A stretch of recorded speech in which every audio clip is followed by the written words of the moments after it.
Hey, everybody, how you doing? Well, that's good. Welcome to PHLY Flyers, presented by Bet365. Whatever the moment, it's never ordinary at Bet365. My name is Bill Matz. I'm your director of fun and games for the afternoon. And joining me today, we have a brand new co-host, someone who has never been on the show before. You may know him, formerly of theathletic.com. I call him Philly's #1 hockey beat reporter. It is Charlie O'Connor. What's going on, Chuck? It's good. Nice to have you here. It's good to be back, Bill. Charlie returning after a brief absence. We had fun with it while you were gone. I'm sure you did. It is great to see you back in the in here in the Xfinity studio, where we are broadcasting live from high atop the Xfinity studio. Charlie, not a ton has actually gone on in your absence. Surprisingly, the NHL, they really take their summer vacation seriously. There's nothing I respect more than a full-fledged commitment to a bit, and they commit fully to the we do nothing in August bit. It really is tremendous. I know we give the NHL as a whole a lot of crap for, is their union really doing everything they could for them? Are the players treated as well as they should be? And you know what? I will say, having a full month of, you're not getting traded. Right. Nothing's going to go on. No one's going to ask you to do anything. The GMs, I truly believe, like, if Danny Briere were to call a veteran GM, like, today, that dude would be like, this is worse than Paul Holmgren's offer sheet. You are now blacklisted. Like, I truly, that would be the repercussions of anything happening. But we do have some stuff to catch up on, big and small. But first, couple of things I got to tell everyone about. Most importantly, as I always say, hit the freaking like button. We need the likes. Now more than ever, we need the likes. We sure do. Schedule change coming up. Something y'all need to know about. As of Tuesday, September 2nd, the day after Labor Day, we are reverting to our in-season schedule. The non-game day show is at 4 p.m. Of course, like, the preseason doesn't even start for 3 weeks after that, but it is the in-season schedule.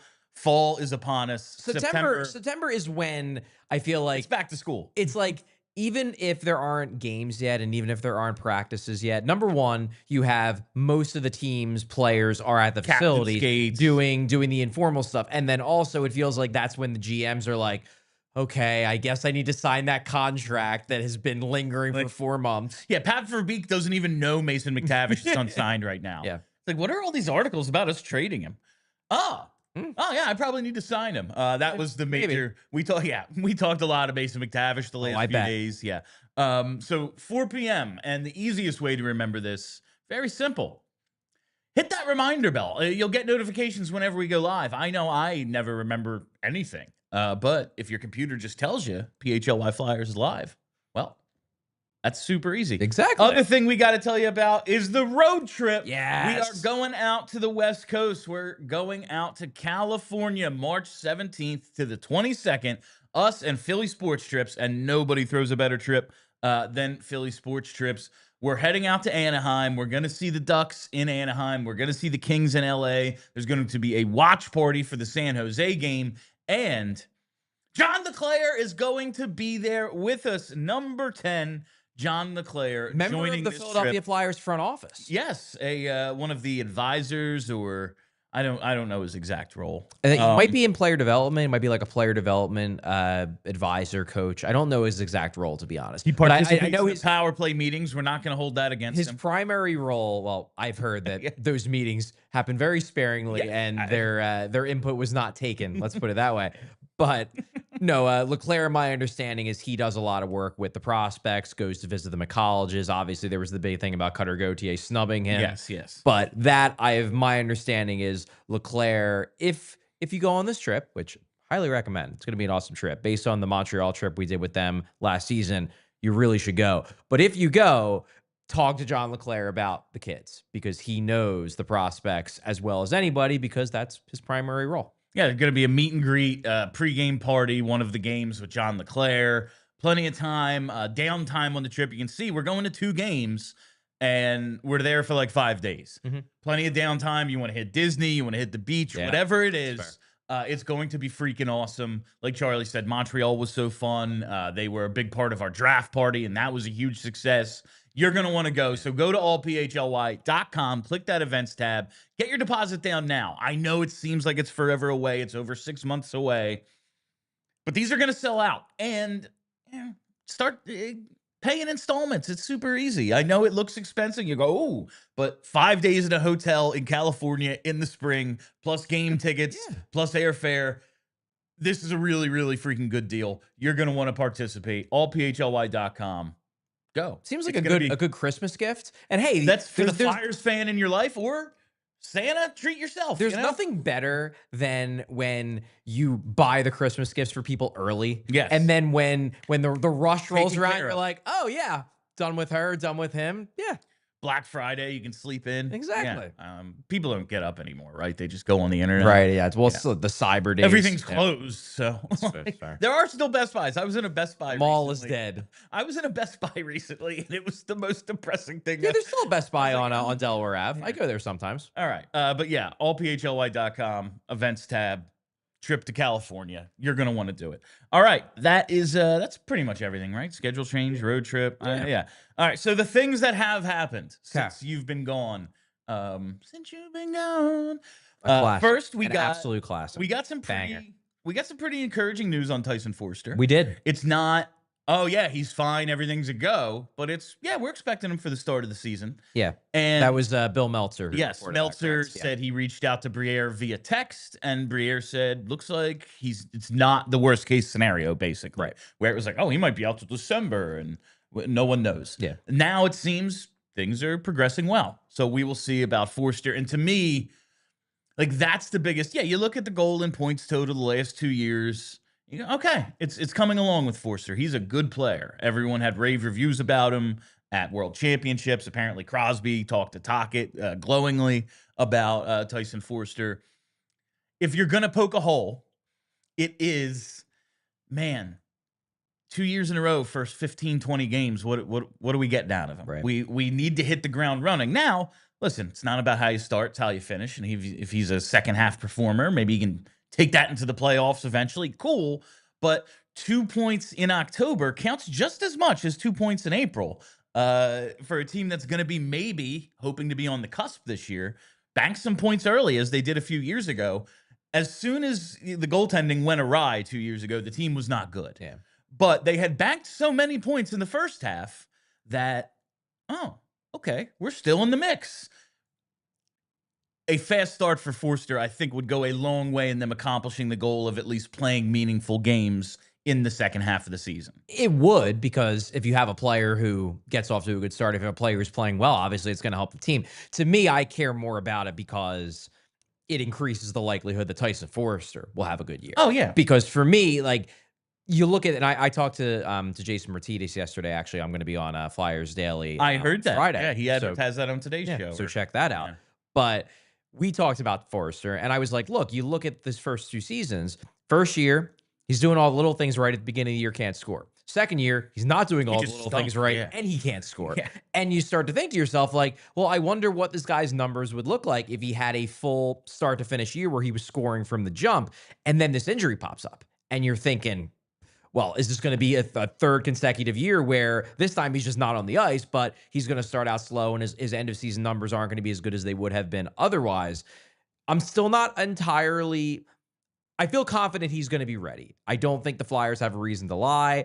Foerster himself on Instagram was like hinting at it a few weeks before Briere even told that to Bill Meltzer. So seems like this is going well. I'm just a little worried still that like it may have messed up his summer. And then we may have seen that. Yeah, we've seen that where it takes guys, a month to get going. And it's like, well, yeah, I didn't really have a summer, so I need to play myself back into, full-fledged hockey shape because I was working on fixing this thing.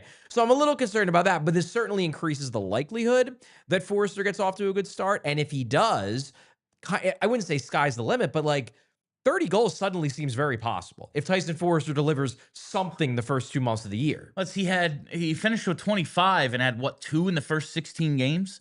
Like, he had 20 his rookie year, and that whole first month and a half was 0. So we'll see how that goes. But yeah, it just feels like it's the best possible news considering the injury didn't seem like great news when it was announced. Yeah, yeah, and it's a scary injury yeah. because those are the kinds of injuries where it's not like I was worried it was career ending, but those are the kinds of injuries where if you can't get it under control, you could miss 3/4 of a season. Yeah. And it's also like I don't see a reason for the Flyers to lie. Given the way we perceive some of the handling of injuries, and a lot of it not like the current regime's fault, but as we always say, like, too bad. Yeah. Like, yes, man, things have been handled poorly for 10 years. I know it wasn't you, but I've been here the whole time. Right. If anything, I would proceed cautiously if I'm giving information about an injury, because it's like, oh yeah, he should be ready, and then he's not. Right. Well, what did we mess up? Because you said it was going to be fine, and now it isn't. What did we mess up? If it's, yeah, maybe, and it's, oh no, he's definitely going to, like, if I knew he was going to be there, ready to go, start of the season, game 1 puck drop, him, Noah Cates, Bobby Brinker starting the game, I'd be like, yeah, maybe. Like, that would be the answer I would give. And then, oh, yeah, look, he's a hero. He's definitely good to go. Yeah. So hopefully that's the case. And I just like Tyson Foerster. I think he's a big part of this team. And, like, Yeah. they need him to be as good as I think he is. Yes. I think the other interesting part about this, aside from Foerster, which is obviously the most important part because he's the guy who's going to be playing, it's what this does to the camp battles. I do believe there is still a spot available in the top 9 because I don't think they have to be wedded to Christian Dvorak being in the top 9, but it makes it a little bit tougher for an Alex Bump, maybe even a Jet Luchenko, to bang the door down, just because now there's one fewer spot. Now, granted, Foerster is a wing, Luchenko's a center, so it's a little bit more. But again, it all kind of fits because like Dvorak can move over to the wing, Cates can move over to the wing. There's a lot of moving parts here, but there's a lot of ways where like having one more guy in the top 9 mix does make it a bit tougher. I still think Bump can make this team if he has a really good camp. They can move things around. And I think Luchenko can make this team as well. Like, I think there's a world where both of them make the team. Just does make it a little bit tougher because now there's not as many obvious spots available. No, that was, I assume, like, I believe with Foerster in the lineup, Alex Bump probably still going to make the team. I think it was a given with Foerster not in the line, at least to start the season. It's like, well, there's 2 spots now, you know, like Alex Bump better get one of them. Otherwise, this is kind of disappointing. But yeah, I am still optimistic that Bump can do it. It does put the Flyers. It just changes roster construction, like you said. Yeah. All right, some guys that we were okay, are they wing or center? It's, well, now they slot in differently, and that would make the battles a little different. But there's still going to be some interesting stuff at camp, and it puts the Flyers in a position where they don't have to like.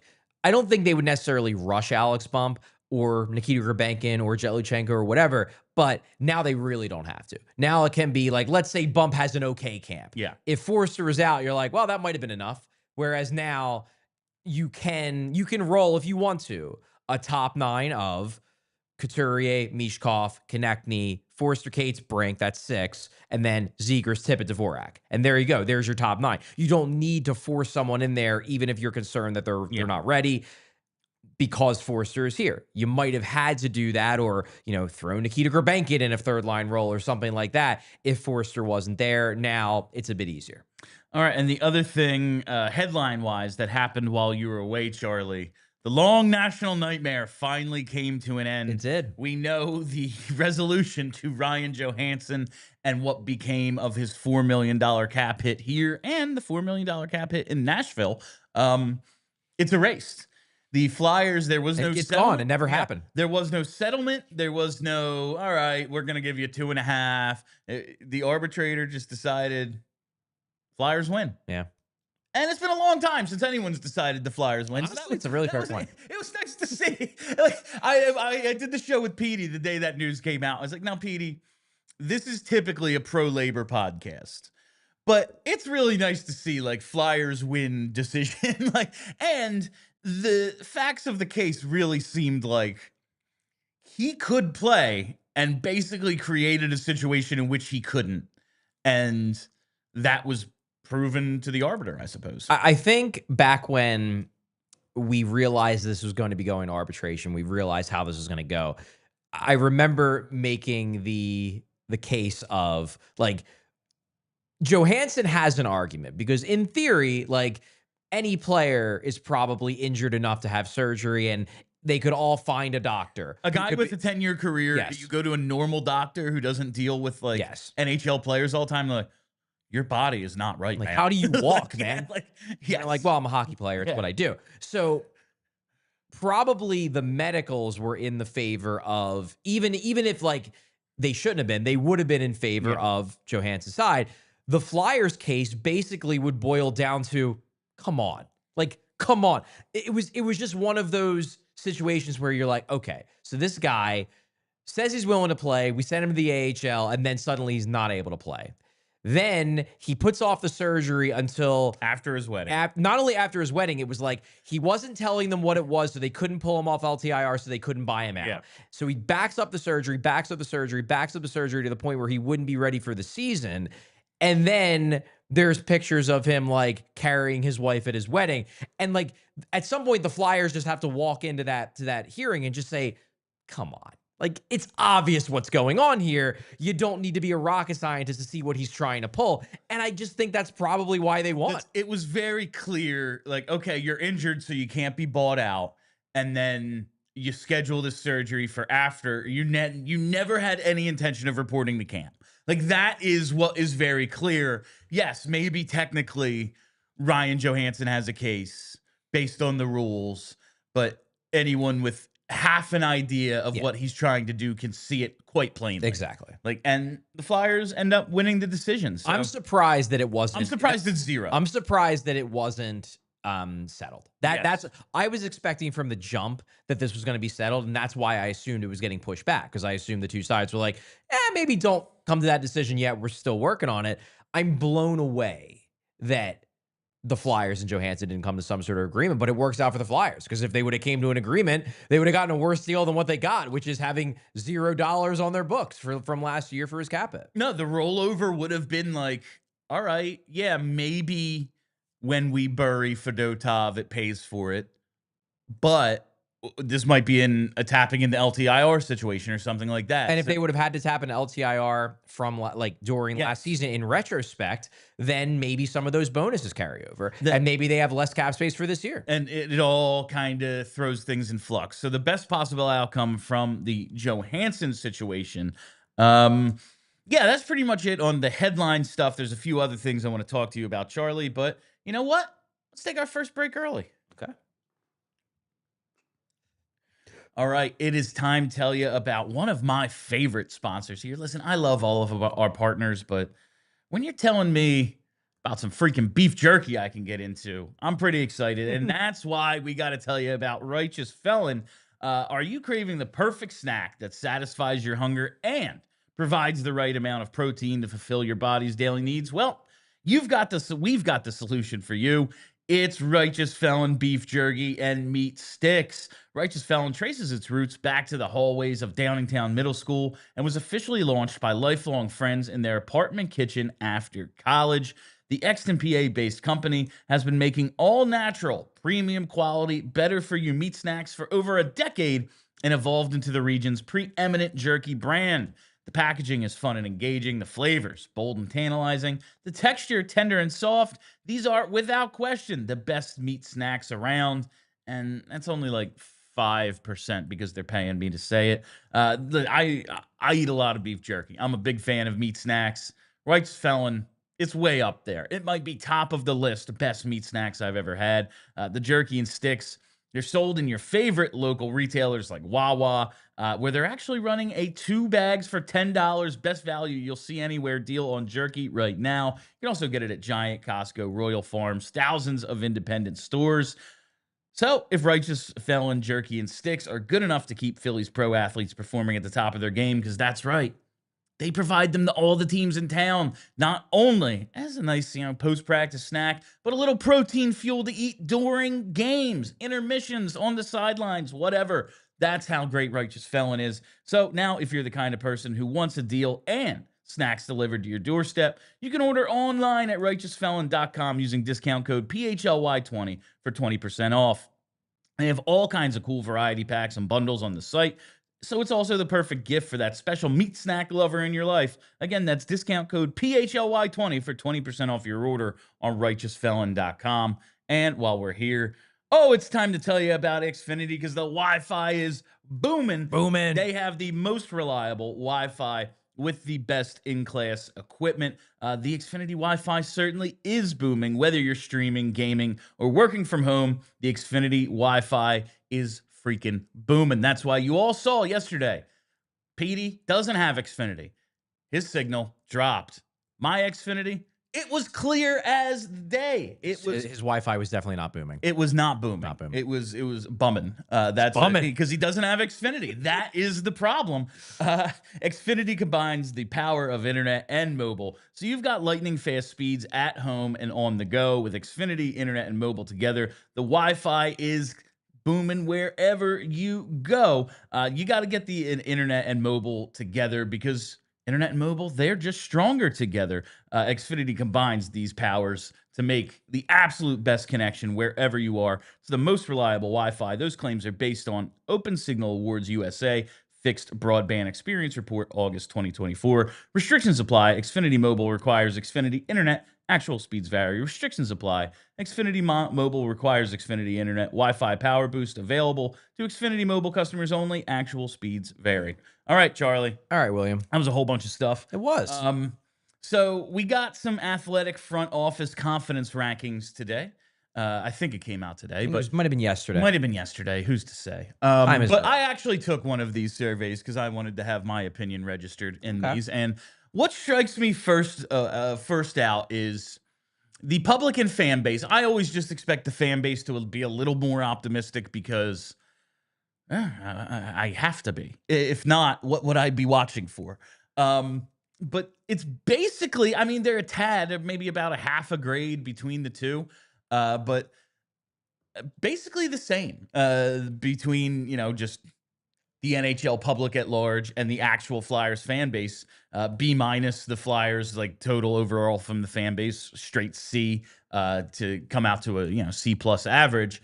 What do you think of what we're seeing out of the public's confidence in Danny Briere and the Flyers front office? Because they ranked 19th out of 32 in this year's rankings. But to be fair, last year they were 20th.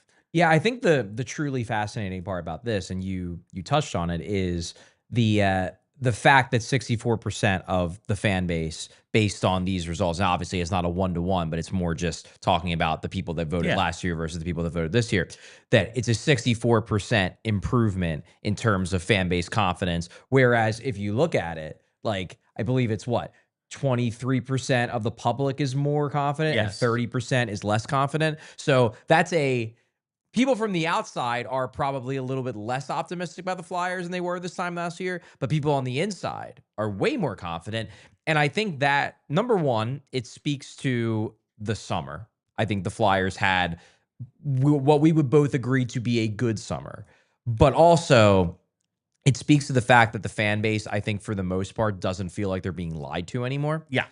Because this strongly implies that before, the general public was more optimistic about the Flyers than the actual fan base was.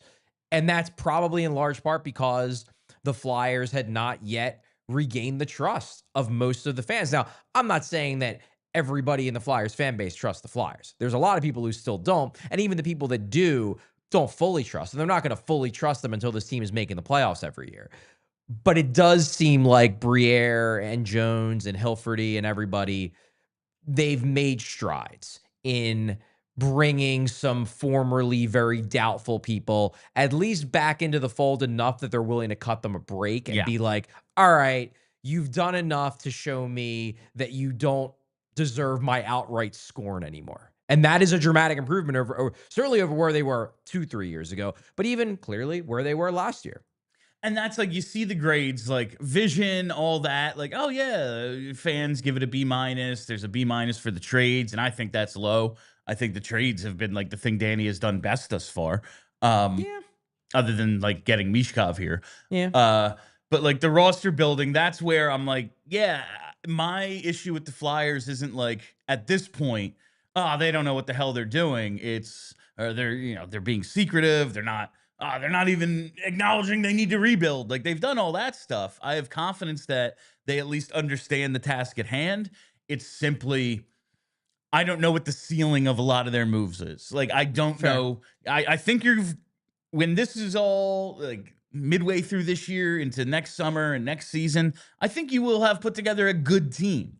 I don't know if the ceiling is great team. There is no way to know that. There you go. We'll But, find like, out. yeah, it's just like outside of Mish, I don't know what the ceiling on a lot of these players is. And because of that, like, I don't know if I can, oh, yeah, man, they are 100% on the right track. I think they are, but it's capped a little right now. But I have confidence that they're moving in the right direction. Yeah, I think the one that probably sticks out to me the most as out of these, because we're looking at roster building, that's very much an incomplete. But I think they've, in terms of what they're trying to do, I think what they've done generally makes sense. Cap management, they got a C from the public, a C plus from the fan base. Like, that's probably because they're slammed up against the cap, but a lot of that is because they are accumulating assets to get as many draft picks as possible to put themselves in a position long term. The one that to me still strikes me as very much we'll see is free agency. Free agents. We don't know. The moves they've made in free agency, like even this summer, Dvorak and Vladar were probably both overpays. Now, they filled holes. I know why they did it. I'm not going to rake the Flyers over the coals for either of those moves because I get it. But those were both relative to the market overpays in terms of yearly cap hit. And it does make you wonder, like, they're clearly putting a lot of eggs in the basket of the organization is healthier. Rick Tocchet is a coach players want to play for. And then when we jump into the free agency pool, into the deep end of the pool, we're going to be able to convince players to come here. We just don't know if it's going to work, or we don't know if it's going to work without them having to go way above. Like, are they going to have to offer somebody $2 million a year more than anybody else did to convince them to come here? And if they get a guy like that, well, great, they got a good player, but now he's a cap albatross for the next 7 years or 6 years or however long he signs for. That to me is still the big, we don't know if they're good at it yet. Yeah. And that's in Dom's article. He kind of touches on one of the things that I question a little bit.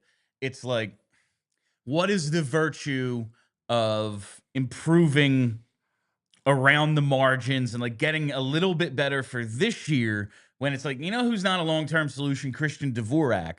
But that might be a couple extra points in the standings that hurt you long-term because maybe it's just better to be in the McKenna sweepstakes, And yeah, Kelly and I had this conversation a few weeks ago, or maybe last, I don't know, whatever it was. Like, yes, that is a good point, but also we've pointed out a ton. It's really hard to do? Assess all these wingers when there's not a center who can win a faceoff. Yeah. Hard to assess the defenseman when your goalies are the worst in the league. When the goalies have an 870 save for, like, you're writing around Christmas an article that's, if this keeps up, this is the worst goaltending year, like, since the 80s. When goaltending was fake, basically. It's really hard to assess the defenseman, and we get a little later. Like, one of the things that bothered me over the break was the NHL Network list Travis Sanheim not a top 20 defenseman. And it's like, I begrudgingly accept that he is. How can like outsiders not think he is? And it's, well, man, if you don't watch every Flyers game and you're just looking at the goals against numbers, how can he possibly be a top 20 defenseman when this team gives up a million goals? All right, you know what? Fair. But yeah, so that's that part. Anything else stand out to you about the front office confidence rankings? It passes the smell test for me just because I deal with fans every day. I maybe haven't over the last 2 weeks as I was on vacation, but I deal with fans every day, whether it's in the chat, whether it's on Twitter, whether it's on Blue Sky, whether it's just out in the real world. Like, people will come up to me and just talk Flyers. And it fits with my read that while people are not yet satisfied, they are generally speaking feeling more optimistic. Like, okay, well, I see what you're doing. Now it has to work, but I at least see what you're doing. And I don't feel like every time someone from the front office talks to me, he's lying through his teeth. That's I've always said, even if I don't agree with it, at least if you show me you have a plan, like maybe my plan would be different, but at least I can understand the direction you're going. I see what you're trying to do. And for the first time in a while, like the last 18 months or so have been like, all right, I actually see what you're trying to do. And that is, a stark difference from the Chuck Fletcher Yeah, regime. it's a read. It's It's just like, the I read don't know that what I to get. tell. And as I talk to this will be on the Flyers Daily Pod that I talked to Martinez about yesterday. Like, as much as everyone understandably gives Chuck Fletcher a lot of crap, like as Jason put it, he was kind of serving two masters. Yeah, like he was in a tough spot, and I don't Sure. think this guy, like, I don't think Chuck Fletcher is just a liar. Like, he's just like, that is core to his being. I think what it was that he had to keep ownership happy, and he was trying to keep his job, and that forced him into saying things that he probably didn't 100% believe either. Yeah. And the thing is that Philadelphia fans, they have such a knack for recognizing BS. Yeah, we've and done this. And it was so obvious on multiple occasions that Chuck Fletcher was BSing them because he didn't have a choice. But like, it doesn't matter. The fans still got it. And they're like, well, this doesn't make any sense. You're saying we can't sign Johnny Gaudreau because we're not ready, yet you traded away a bunch of draft picks for Tony DeAngelo and re-signed Rasmus Line. And like, you could have signed him with the money you spent on those two guys. Like, this doesn't make any sense because it didn't. We have a star player who wants to come here, and you know what? You were probably right. He doesn't fit the timeline. But also, you did a bunch of dumb other stuff. Right, exactly. You brought in John Tortorella to tell you who has it and who doesn't. And before game one, you gave out an 8-year contract. Yeah. Like, how does that make any sense? And it didn't. It didn't make sense. And like, listen, maybe they got lucky with the Sanheim thing. Maybe that, like, I'll look at the Giroux deal as just like, given the parameters. You know what, Chuck? Well done. I thought you were terrible at your job, and you did a pretty good job there. Not bad. Now it's, well, what is Owen Tippett? What did we He's actually? at least an NHL quality NHL player. He's a good. And like, what did we actually do with that draft pick? We'll see. But in terms of just value of the return, well done. The Sanheim contract, kind of looking pretty good right now. Might be working out, you know. So that was a classic bad process, good result contract. Yeah, no, yes, that is like falling down, throwing off your back foot on fourth down. No. It's like, oh, okay. And it's like, wins a jump ball. Not only did we convert, he took it for a touchdown. Like, oh, okay.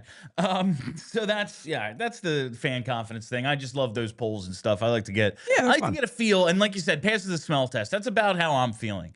B-, C+. For a team that hasn't made the playoffs since the pandemic, that's a pretty good grade. Yeah, it's not bad. Yes, they ranked 19th. That's not high, but guess what? Florida was first. Shock.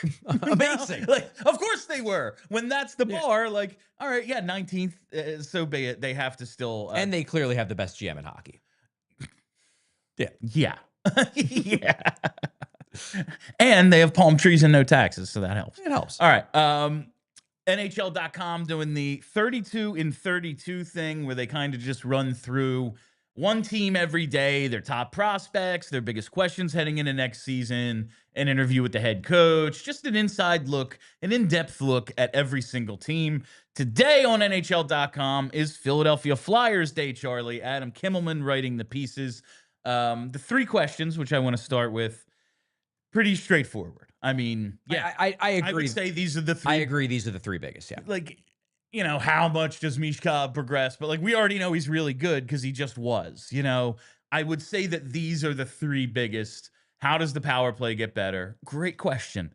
Can the goaltending improve? In Yogi, we trust. Yeah, like it has to, right? And can Trevor Zegras be a full-time center? What will these Zegras Tocchet relationship be? Just like those kind of all that stuff in terms of Zegras, his place in the lineup with the coach. So I will accept these. These are the three. These are definitely the three biggest, I would say. I think the first two are clearly the two most important things if you're talking about will the team be competitive? What we have seen. Will the team be competitive this year? Yeah. That is very important. And the third one, like that is something of a long-term thing. But if you're even comparing that to somebody like Michkov, like is it a big deal to watch Michkov and see what he's going to do this year? Is this his breakout year? Yeah, that's a big deal. That's a big question. But the thing with that is if he doesn't have his breakout year this year, he very well could have it the following year, and it's not necessarily going to be the end of his development. Yeah. Whereas with Zegras, if he doesn't stick down the middle and he doesn't click in Philadelphia, like there's a world where this was his 1 year. Because he's not under contract past this year. There's a world where the Flyers just cut bait with him. Whereas if he has a good year and he sticks down the middle and he bounces back to where he was 3 seasons ago, that guy could be part of this for another decade. Yeah.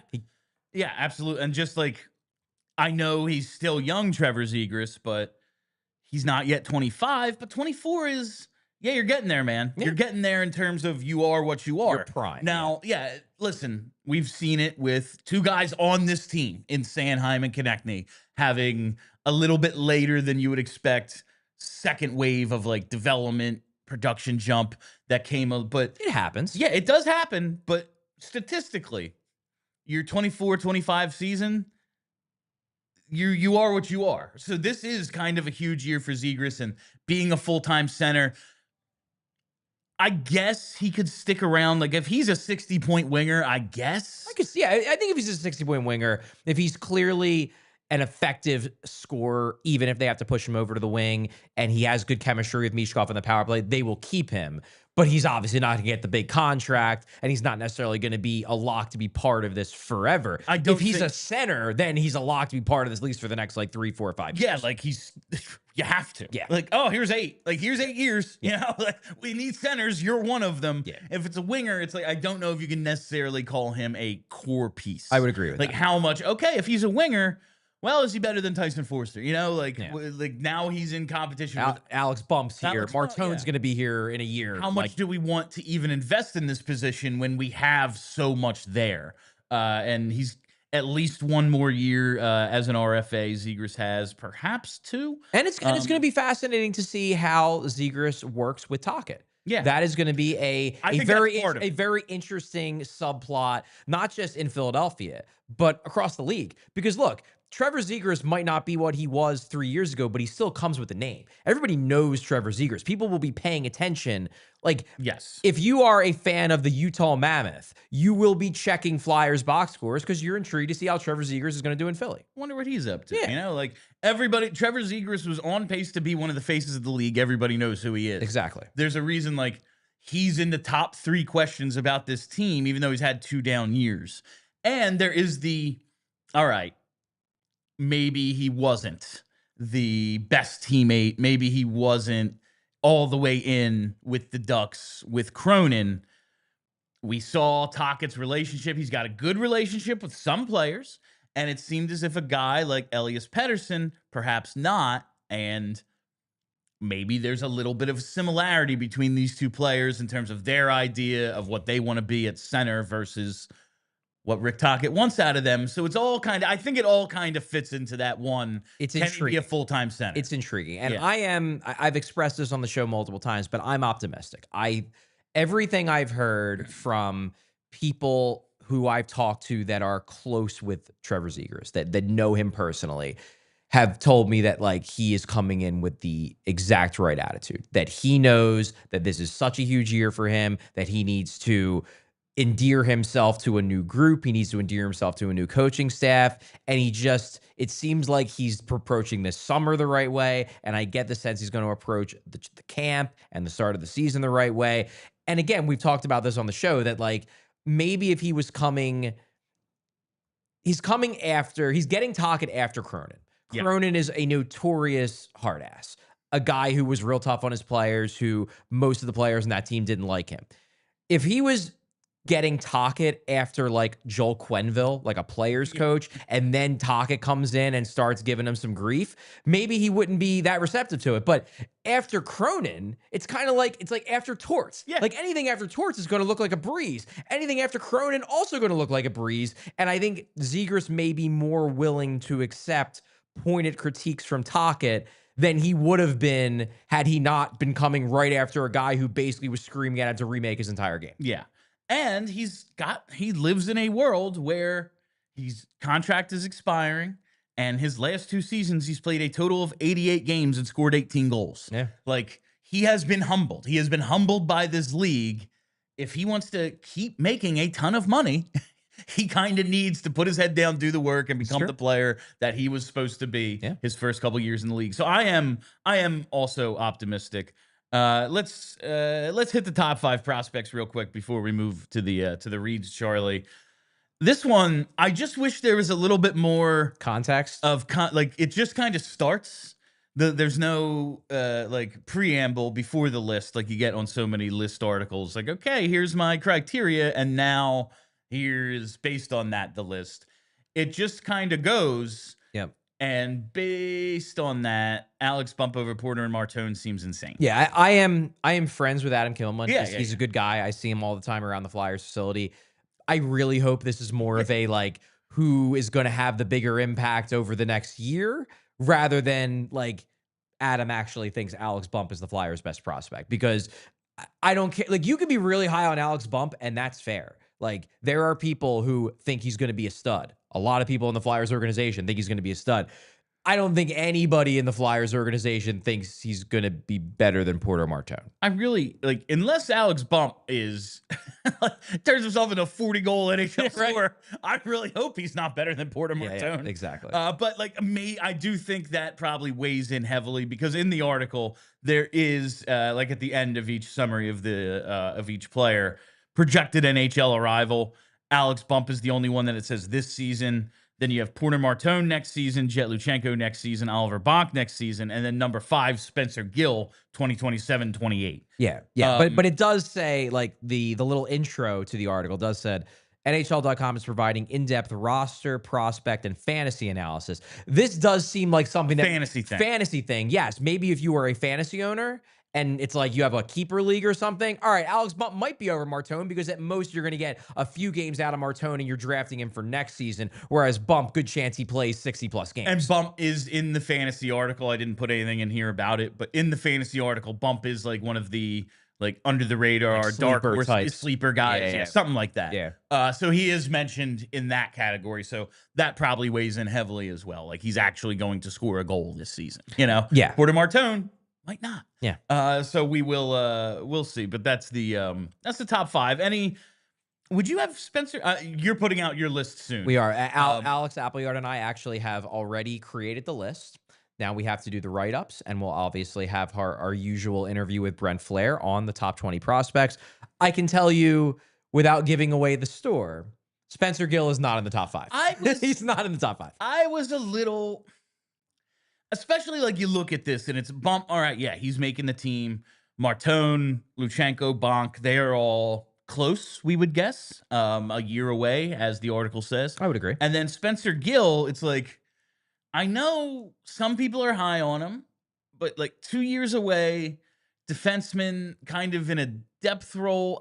Is he that Spencer Gill's inclusion was surprising. I like that someone else is high on him, because it's nice to have a group of players that, oh, actually, I like this one over here, you know?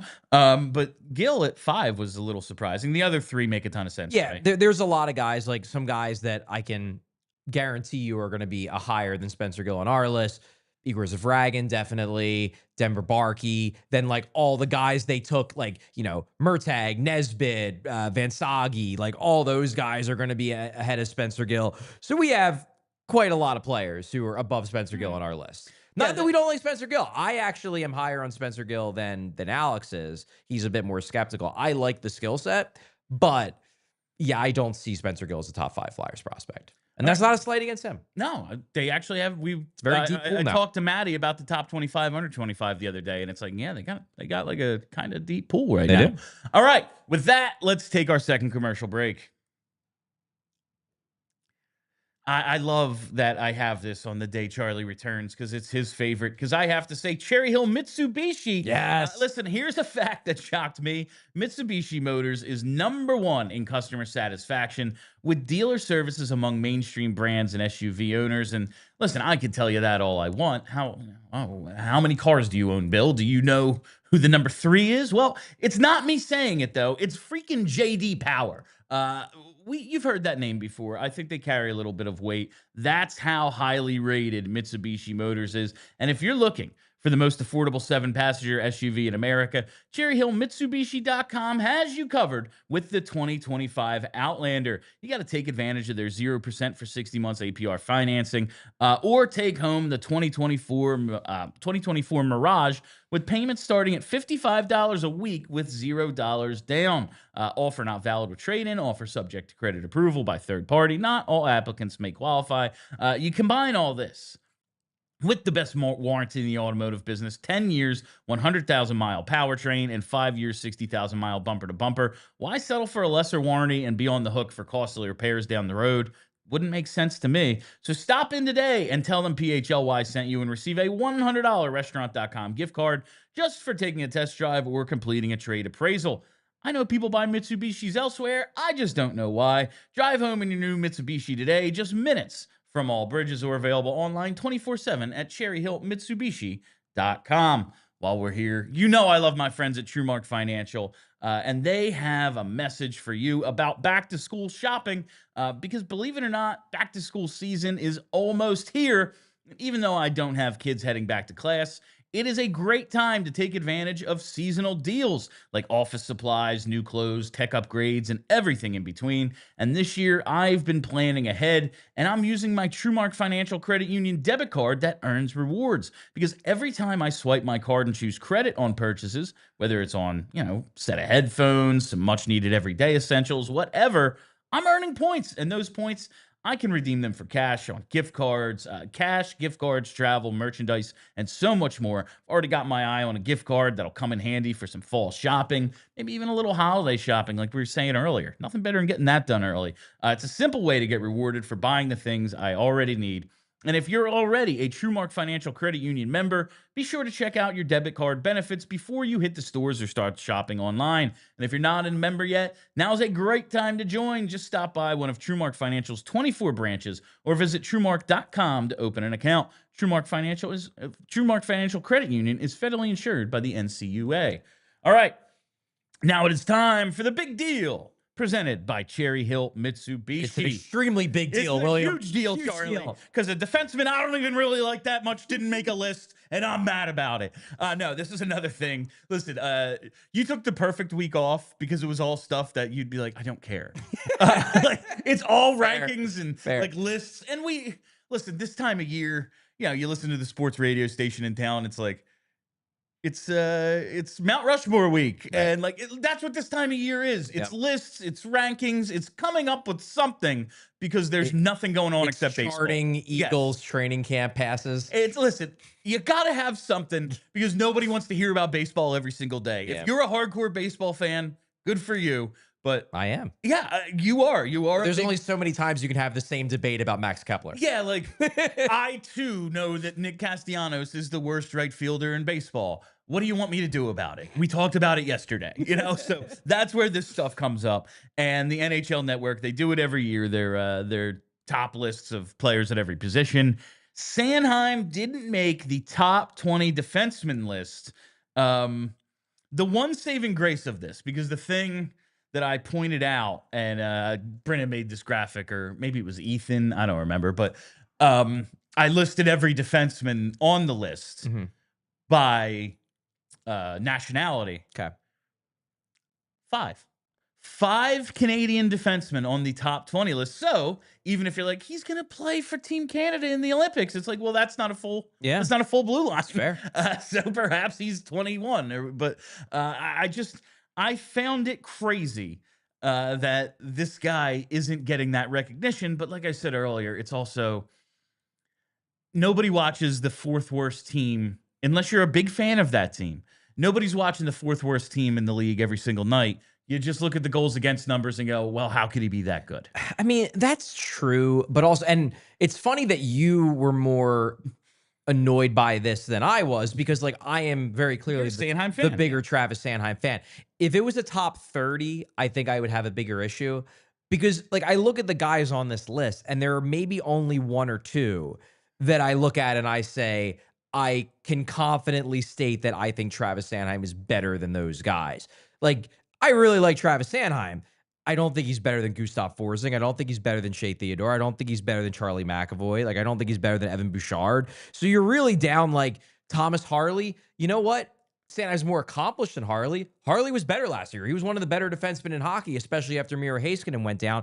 Jake Sanderson, maybe a little overhyped, but he's real good too. I would say comparable. Yeah. Adam Fox is way better than Sanheim. Adam Fox is 16 on this list. He is getting killed for that awful Four Nations performance. That's when we did this. I was like, I would pop Fox off this and just put Sanheim at 16. but that is admittedly one, anti-Rangers bias. Sure. Two, he let his entire country down. And I don't take that. You didn't just let me down. You let your country down let your too. country down, damn it. And like it's recency bias. Yeah. That's really what it is. To me, Adam Fox is a top 10 defenseman who had the worst week and a half long stretch you could possibly have, like an elite defenseman could possibly have. But he's still an elite defenseman. He just played like crap in the Four Nations. Yeah, it's hard. He's in a group of guys that could make this list and didn't quite. Yeah, really, more than anything. Like I feel like looking at this, Devin Tays I would put over Sanheim definitely. Mikhail Sergachev, now we're talking. I think Sanheim's in that range. I would definitely put Sanheim over Brock Faber, who I think right now is extremely overrated. That was a guy who... He's one of those, he was underrated so long, and now we have to make up for it. Well, I remember having a conversation with somebody whose hockey opinions I really trust, who's in the game, and they were talking about the Four Nations tournament. And that was the tournament, obviously, when Jacob Slavin got so much hype, because he was incredible. If you remember, his partner was Brock Faber. So Brock Faber got a ton of ice time too. And this guy I was talking to was like, if you were paying attention... Like, one of the reasons why Slavin was making so many great plays is because he was erasing the mistakes that Faber kept making. Like, Faber would mess up and have, like, a bad pinch, and then Slavin would have to go over and wipe out the guy with the puck. And you're like, man, great play by Slavin. And you forgot that, like, the only reason why he had to make the play is because Faber messed up. Yeah, that was there's so much of that in hockey, I feel like, oh, man, this guy's been the most underrated player in the league for 3 years. Now... we have to say he's amazing. It's like, he's good. Yeah. He's good. I would take Faber over the long term because he's younger and you're expecting he's going to get better. But right now, if I'm just trying to win games next season, I'm taking Sanheim all day over Brock Faber. All right. And also, the Flyers wing talent was graded tier 4 out of tier 5 on Travis Yost's summer talent rankings. And listen, the Flyers having a tier 5, basically an F goaltender. If they had made a tier 6 and put the Flyers in it, I would have been like, all right, cool. If they would have made a tier 7. Yeah. And I took a little bit of exception. The defensemen were also ranked in tier 4, a D basically. And I was like, even though I think they're a C, I will accept D because, again, the results have been bad. The wingers, though. If you were to give every position grade on this, every position a grade of F on this team, I would accept it if you just put the wingers at C. Yeah. Like, we had our top 4 wingers last year, all 20-plus goals. Like, they have good wingers. You had 50 assists out of Travis Sanheim. You had Matvei Michkov lead all rookies in goal scoring. Owen Tippett, bad year, 20 goals. Like, I don't know, a C? 4 20-goal wingers. It just seems a little low. It seems low because I agree. I mean, and maybe we're overrating Michkov right now. Maybe that's why we're giving them a little bit of boost. But I think Michkov is going to be a superstar. And I think Travis Sanheim is not a superstar, but probably like a lowercase s star. So you've got 2 guys at the top who are legitimately impact players, or at least are going to be in the very near future. All-star caliber players. Exactly. Minimum. Then you've got Foerster and Tippett, who are both quality players. You know, maybe we hope for more from both of them, but they're both quality second to third line, middle six type wingers at this stage of their development. You're looking at 45 goals between them last year. Exactly. Like, yeah, I wish it was 50 or 55, but 45, not a bad number for your third and fourth best wingers. Yeah. And then you got Bobby Brink, who pretty darn solid third line winger. Player. Solid third line winger. And even if you're even going further down, like Garnet Hathaway is he's one of the best pure fourth line wingers in the game. Ideal fourth line winger. Yes. If you wanted to, like, the dream of rolling 4 lines that can all score and stuff, maybe not Garnet Hathaway. But the way the NHL works, especially now with 32 teams and a hard salary cap, the ideal fourth line winger in my mind. Yeah, so I was just that was really it. We can get to some of these mailbag questions and stuff I wanted to talk to you about tomorrow. We've got tomorrow too. We got tomorrow. Let's hit super chats. Super chat time. All right, just a few of them to get to today. The first one from Obi-Wan. He just says, hey, Obi-Wan. $1.99. I get the super chats early for the first time. We only have 3, and one of them is hey. We can always hit a bullshit. We can always go to those. Hit a dumb question. I know. Yeah. I wanted to make sure we got to these in time today. All right, we have one from JH. I wonder what this is going to be about. Glad to see Charlie is still at PHLY with 314 days until the Connor McDavid experiment comes to town. Hope you had a great vacation. Charlie, I did. It was a good time. I followed it on Instagram. It looked like a lot of fun. Yeah, we were in Vegas last weekend. It was the 20-year anniversary of our fantasy football league. So we celebrated that by having the draft in Las Vegas. It was a good time. How long we've been doing it? It's got to be like, yeah, that's cool. Yeah. That's awesome. Yeah, it was fun. I wonder, I wish I could keep track. We've had to like stop and restart different leagues because commissioners like have up and quit at different times. Yikes. But yeah, it looked like a ton of fun. We were sporting Eagles stuff most of the trip, and we got so many go birdses. So many. I will never forget Circus, Charlie. God, yeah. We went for the Vegas Flyers game the first year the Golden Knights were a team, and it was the weekend after the Super Bowl parade, and it was just go birds the whole time. Like I equate the Super Bowl, like winning that first Super Bowl and going to Vegas, like all of that just kind of 1 2-week span in my life that absolutely freaking ruled. And the go birds was strong then. I got to believe this time it was again. It was indeed. All right. And, okay. We got a few more piling in here. 314 days, though, until McDavid is a free agent. All right. From Purple Crayon, Charlie takes 2 weeks off and doesn't have the decency to grow a mustache for his return. Nope. He's never growing the mustache. I got a haircut. I'm just going to grow a mustache. You got to take the hair and then just like make a little merkin out of it. Oh, my God. Horrifying. Bryn is like, that's not what that is. Truly hard. All right. From Via Negativa. Just curious, do you guys think there's actual, I don't know, enmity? Enmity, yes. Between Kurt or Overhart and the Flyers, or is that more just drawing patterns where there are none? No, I think that was real. I think there was actual animosity between the two camps. I don't think it makes it so it's impossible for them to do business, as we saw with them re-signing Helge Grans, who is still a client of Kurt Overhart's. But no, I think the two sides were legitimately at odds with each other, and whether or not that played into them not taking Zeev Buium, I think it at least was a factor.